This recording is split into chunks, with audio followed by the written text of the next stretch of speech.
Hi, you're watching Get Loud About Your Life. I'm your host, Dorothy Guerra. Today we're going to talk about transforming into your best self with the help of a life coach.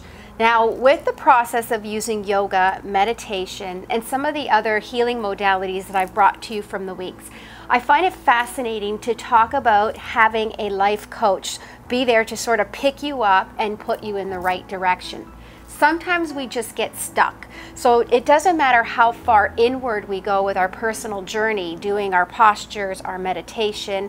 We need somebody who can say, hey, unstuck yourself this way. Maybe there's a different perspective in the way that you're doing things.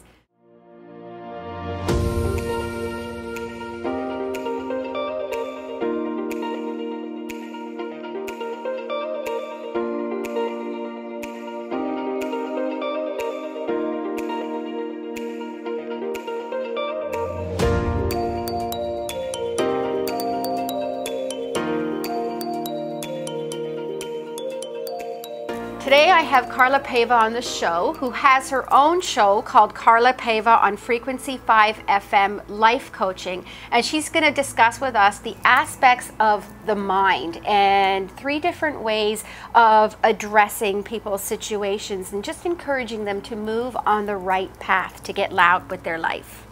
Hi, how are you? Good, Dorothy. Thank you for having me. It's an honor. No problem. So I'm really excited for you to share your aspect of life coaching with us. Why don't you tell us how you got into life coaching and the importance of it is for you? Sure. Well, I started life coaching when I was actually enrolling myself in school for my legal career. Then I discovered, you know what, there's more to it than just that. So I figured my purpose is beyond the legal.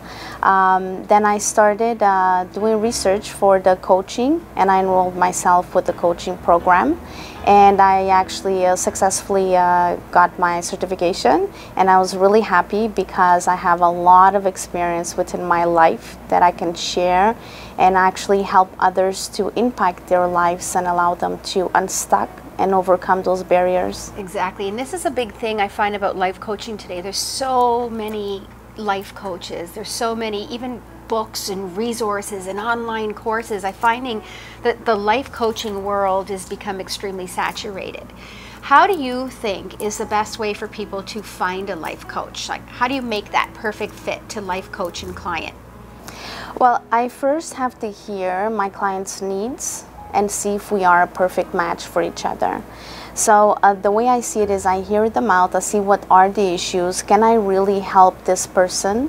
And the key is most of the times I am able to help them, but I also have to see, are they willing for, to be ready for a change? And if so, then they have to commit, because if they commit, then I can deliver. Right, and that's the thing. Let's talk about change. And today's show is about becoming your best self.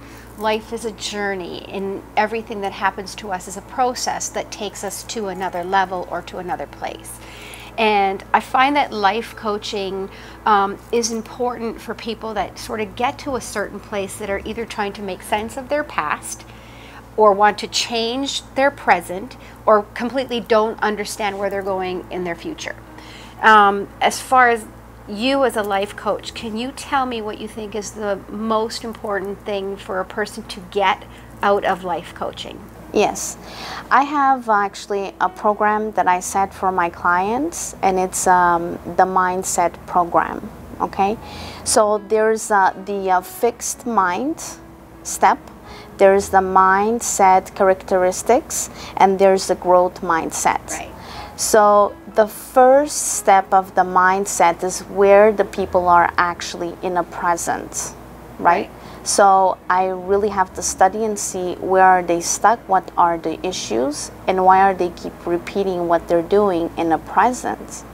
So the mindset characteristics is when we sit and we make a plan in order for them to reach to that goal, wherever is in the future. So that's the future setting, okay? Right. So the mindset for growth is actually placing that plan that we have and we talked about for the future, we put that into action.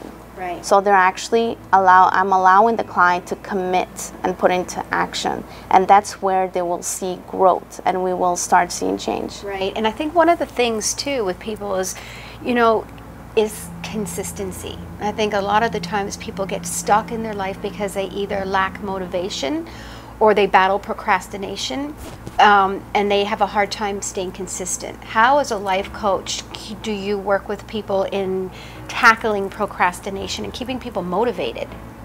Yes, what I do is I call them up and I say, hey, listen, it has been 2 days. Like, for example, if someone wants to lose weight, they say, well, my problem is I can't seem to get out there. Okay, do you have running shoes? No, I don't. Did you buy them? No, I haven't. Okay, so go out there and buy them. So I'll check on them in a few days, because depends on the day that they have told me, right?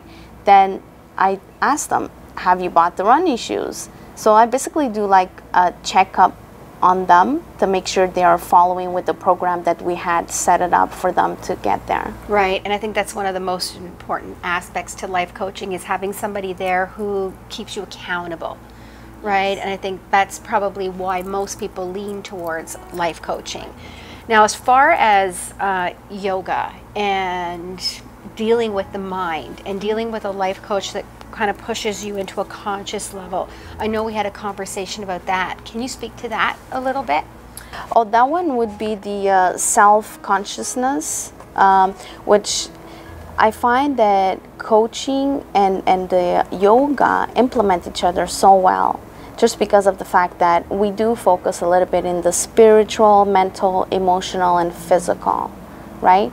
So with regards to that, when I communicate with my client, I make sure that their energy, their well-being, their physical and their mental health is in a line with each other in order to move forward, which that's the same concept that yoga uses, right? Right. And then as far as working with your clients, how do you feel, how do you set those goals? Like, how do you create a goal pattern? Like, if somebody was going to listen to your words on today's show and take something from it, what would be the #1 goal that you would set for them?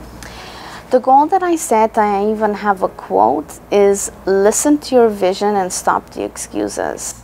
Right. That's a big thing. And I think that's as far as getting loud about your life, we make excuses for everything, or we wait. There's that common idea that, oh, I'm just going to wait a little bit longer for the right time, right? We're always waiting for this right time, and I don't believe that even exists. Like, the moment is always the right time. Yeah, well, that's what I say. What is the right time? Sometimes we wait, and we think, okay, it's like, okay, you know what? I'm not going to go to the gym right now because I'm waiting for my career to settle. But then why do you have to wait for your career to settle in order for you to start working on your physique, right? So why do we have to wait for certain things to go into play in order to move forward? We don't have to wait. We can actually be able to multitask and do things at the same time. Because one thing of the fact of losing weight doesn't have anything to do with your career, right? And now that's, it's easy to say to somebody, well, yes, now is always the right time, but how do you actually get somebody to implement an immediate change like that in their life? Well, that's when I would set the mindset 3 steps. That's when we would look at the present, try to see where we want to head to, and actually put that into action. Don't just sit there. And then me doing the follow-ups and making sure that they are doing. If they're not doing, then I will need them to come and see me, and we need to really sit and talk about what is that it's stopping them from not committing and moving forward to the new change. Right. And another thing too is a big thing that stops people from moving forward is that they think they don't have enough money, right? Money seems to be a big inhibitor for people to go and start a new business, or to make a change, or to make a move. As a life coach, how do you address money issues? With regards to money issues, there's many ways. First we would have to see, why can't they get a loan, Why can't they go, like for example, some people want to go back to school. Oh, but I don't have money. But you can apply for OSAP. What is the issue? You don't know how? Then I coach them through it because I know how. I've been there, done that. So I don't just coach my clients in the emotional or physical or whatever state that they are. I coach them through whatever applications, whatever paperwork that they need, you know, to get through in order to get to their goal, to get, you know, to the point where they feel that they have reached there. Right. Yeah. Awesome. So why don't you just sort of tell the audience here, what situations do you sort of deal with as far as, hey, you might need a life coach? I throw some scenarios out there. Well, I actually deal with refugees, immigrants that come, they're new to the country and they need assistance. And especially I do speak, read and write Spanish, Portuguese and English. Oh wow, that's awesome. Yes, so I do cater to the Portuguese community, the Spanish community, and obviously the Canadian community. So by having those tools, I have a flexibility to be able to assist immigrants or refugees or people that have issues in regards to, let's say, even if they want to renew their permanent residence card, I can coach them through it. I'm not counseling them, but I can coach them through it. Right. Right? And you know what? And they learn. As I'm coaching them, they're getting knowledge and they're learning. I also help, let's say, someone going through divorce. They're not aware of how everything works. I know because I've been there, done that. So the fact of my life experience that I've been there, I know how it is to be on zero and not have any knowledge whatsoever. And the fact that I have the knowledge, it's already, we are way beyond zero stage. So I already did the hard work for everybody that comes to me and says, listen, I have this problem. So can you help me? Yes, I can. And this is how we do it. Right. I go straight forward to the actual process. So they don't have to worry about having to, oh, how do I do it, research or whatever, because I already done that. I know. That's amazing. And one of the last topics I want to touch on before we hit the yoga mat together is negative self-talk. So there's one thing to understand that you can use a life coach or take a yoga class or a meditation class or online, in person, all these resources we have. With negative self-talk, it's getting people to say, hey, wait a minute, I need to make a change. It's that step of deciding to change. How do you address negative self-talk? What would be a tip you could give the audience if they're battling the negative mind mental activity? The way what I would like people to understand is everybody has negative thoughts. Okay, now the question is bringing those negatives into a positive. And it's not easy to do. No. It's very hard. We all go through it, okay? But the thing is focusing and being determined on the goal. How bad do you want that? That is the question that I ask everybody. Yes, you want that, but the question is, how bad do you want it? Are you determined and focused enough to get to it and actually commit to it? That is the main aspect of it. And it's hard in the beginning. It gets messy in the middle, but then you know what? It gets beautiful at the end because you actually accomplish and you do it. That's right. It all has to do with determination, focus, and how bad do you want that goal. Right. And once you start, do not just quit. Right. Keep on going because you start and there's a finish line. And that's the beauty of having a life coach, right? Is because somebody is there to sort of declutter the mind a little bit. It's just taking that initial step to reach out to a life coach and feeling worthy, which is another thing maybe you can just address really quick, is self-worth. Yes, self-worth. Because if I don't feel worthy, how much can a life coach tell me to change that mentality of non-worthiness? Well, the beauty of a life coach, right, it's that we know and we see the value that you are as a person, right? Because we are outside of your box and your bubble. So we see what you cannot see. And therefore, we are here to enforce the client and advise them, listen, I hear you say this, but how about that? Because you also mentioned the other part, which is a positive.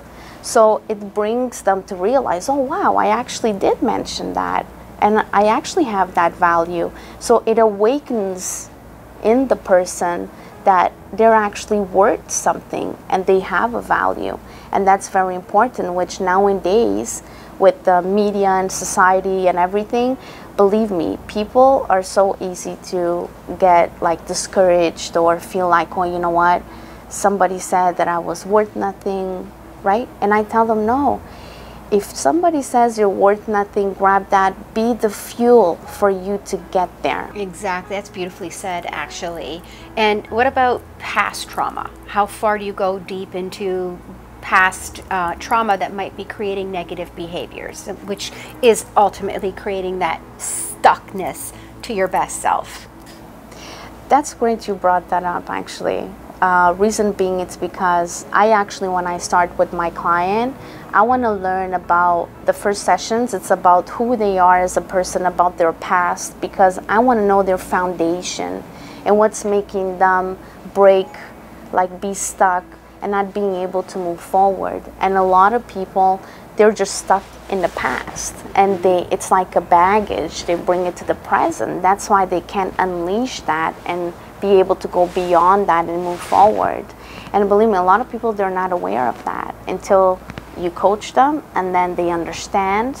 And then once again is the fact that I'm outside of their bubble. I could see that, but they're not aware of that. Oh, that's amazing, and that's a really good point. I think if anybody out there is feeling stuck or feeling caught in a pattern of negativity or past trauma, or just need someone to make sense of going forward, yoga is a wonderful place to go for your inward journey where you do the self-talk.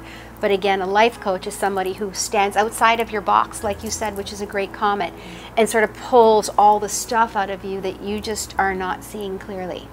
Yeah, you're not aware that it's there, and that's the reason why everything in the present seems to not be able to move forward. Awesome. Well, thank you for joining me. You're going to hit the mat with me. Yes, I am. Today we're going to in light of being unstuck and finding your best self, we're going to get right into a yoga seated twist. And the reason I've chosen a twist for today's session is because it balances the left and the right brain hemispheres. And sometimes we're very dominantly right, very dominantly left. And when we're stuck, we have the inability to change our mentality. So by practicing yoga twists, we give ourselves the opportunity to change our perspective and unstuck ourselves and be on our way to our best self.